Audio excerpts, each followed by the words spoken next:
Winter is here. Get some gas to keep my feet warm. Do you live in the EU or the UK? Are you concerned about the heating bill and power outages this winter? Energy prices reached an all-time high this year. Should you be getting more blankets to stay warm? Fret not, and I will tell you why in this video. Welcome to the World Econ News. Don't forget to subscribe to our channel, like this video, and hit the notification button to get updates and information about the latest international economic news items. As the harsh, cold winter of Europe approaches, everyone is stocking up on hot choco, funky warm socks, and umbrellas. However, the governments and energy corporations across all EU states are struggling to secure a guaranteed supply of natural gas, which is the EU's #1 fuel used to generate electricity and keep millions of houses warm and cozy during the winter. If you live in the EU, please do not panic. It's not as serious a problem as portrayed in the mainstream media. They usually make things worse since they don't tell you the whole story. And no, it's not politically motivated either. But now you're wondering how this gas crisis is not a crisis at all. Well, because it is a price issue rather than a there is not enough gas issue. The gas prices in the EU went up as much as 400% since last year, and probably could go up even more. So, what causes the gas prices to skyrocket? Please quit saying Russia, this and that. The truth could not be any simpler and can be summed up in a few words. Rising demand, increased carbon taxes, market volatility. That's all. It's not the Kremlin, despite the fact that 50% of all the EU gas comes from Russia, and all the general unnecessary paranoia out there. So why the higher demand and higher carbon taxes?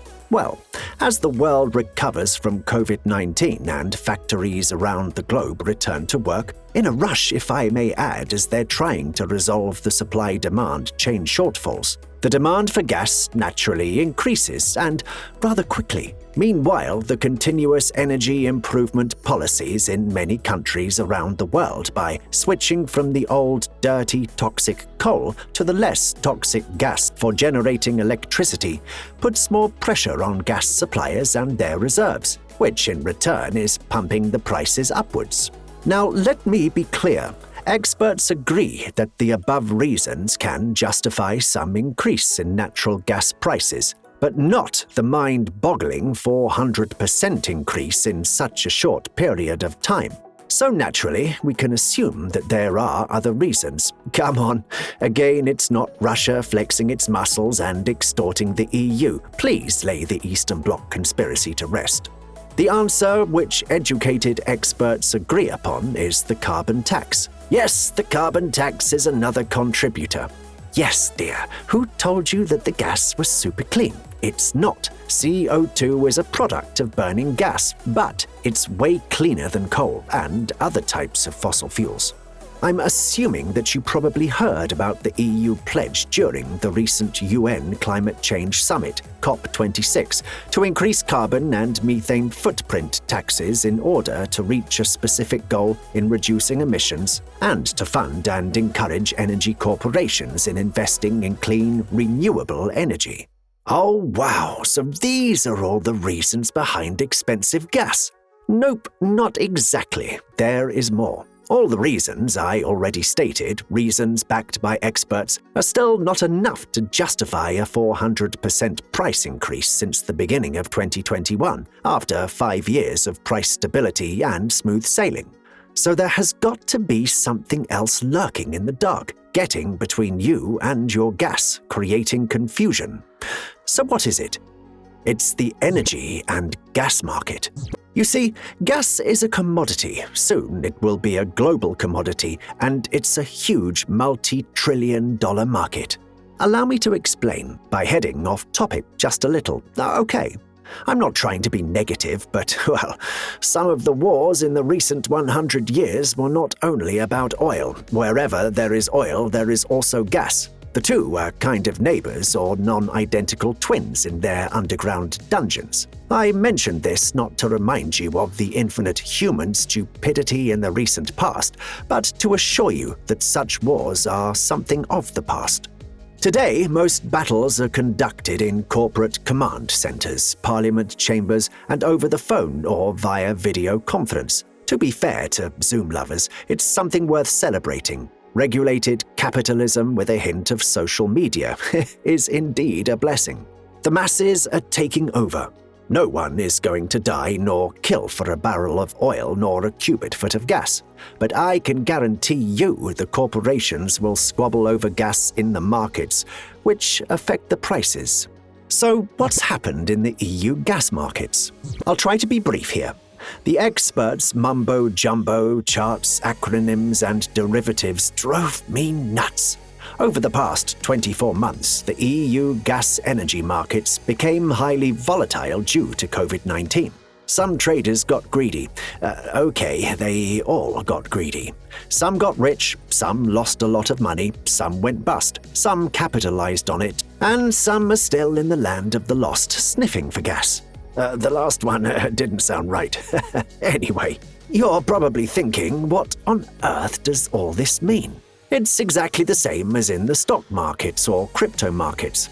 These are free markets and things can be steady and stable now and suddenly go haywire. Gas as a commodity is volatile. It's influenced by endless factors that can be as serious as a major pipeline problem or as silly as a whale gas investor believing some news story in the mainstream media and making a big decision based on it. Free markets are volatile. COVID-19 impacted investors and corporate behaviors in a negative way. But on the bright side, that confusion is fading away. Let's also not forget that the EU is sort of a massive free trade zone with some regulatory bodies attached. Please keep in mind that governments cannot just jump into the corporate profits party and tell them to turn down the music or to head home. It's technically illegal. That being said, governments in the EU do provide support and aid packages in time of crisis to enable citizens to cope. In this particular case, to keep the power on and keep people warm during the winter. Now, that's something to cheer for. You're probably also wondering if the EU gets 50% of its gas from Russia. Where does the rest come from? Good question. Well, the other major suppliers are Norway and Algeria. But they cannot compensate for Russia's gas because if I was to show you the map of the gas pipeline networks that litters the EU and the whole continent of Europe all the way back to the UK, you would be shocked, big time. There are 3 Russian pipelines that feed the complex European gas pipelines network and storage hubs. The 4th is completed, Nord Stream 2, but the German regulators have yet to sign the final agreement to let the colorless gold flow through Nord Stream 2. Why haven't the Germans signed it yet? Politics.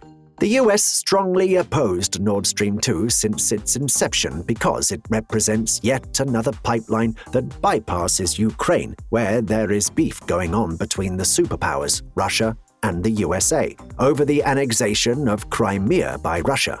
This prevented NATO and the other USA ships from sailing freely and parking in the Black Sea. I will stop here because we're getting off topic and most experts believe that it's a useless feud that is bound to fade away as humanity achieves more progress and commercial interconnectivity.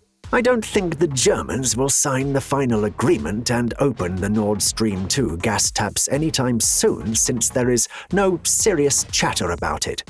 This despite the fact that it would simply resolve all the EU's gas problems.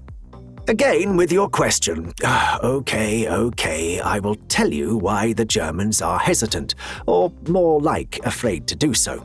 Well, one reason is the fact that the USA imposed and will impose sanctions on the corporations involved. The other reasons are all political and again have to do with NATO, the Black Sea, and Ukraine. All parties involved are using Nord Stream 2 as a wildcard. Okay, time to move on and leave the Russians and Americans playing their games. Let's head back into the EU gas affair. You have to keep in mind that the Asian demand for gas is also skyrocketing. Amazing stuff is happening down there in places like China, Japan, and India, and they're all after Russian gas. This is also putting pressure on Russia.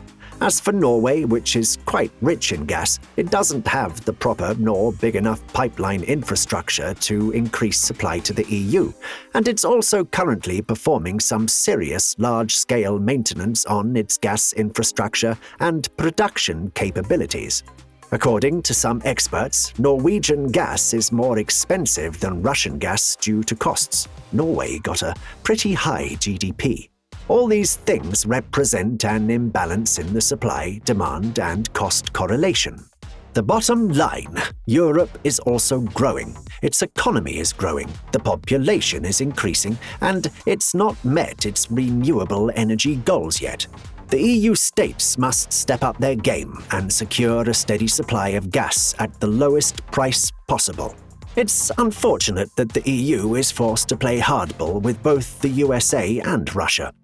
I can hear it singing, "Stuck in the middle with you, there's nothing I can do." In conclusion, there will be no shortage of gas in the EU. Russia wants to sell gas. It's a major source of income for the Russian state. Prices might go up and might go down, markets and volatility. The Nord Stream 2 pipeline could also solve the problem for good, but the USA and the UK are strongly objecting. Other providers of gas cannot compete with Russia's gas prices, nor with its already in place delivery infrastructure and storage capacity in the EU. And finally, I can safely say what analysts are already saying. The EU governments will pay half of this winter's heating bill. So if you live in the EU, go ahead and have a hot chocolate, relax, and watch the energy prices show. That's it for this video. Farewell, be cool, stay freaking positive. And if you'd like to stay updated and informed about the latest international economical news topics, hit the subscribe and bell icons. Thank you for watching, and I'll see you in the next video.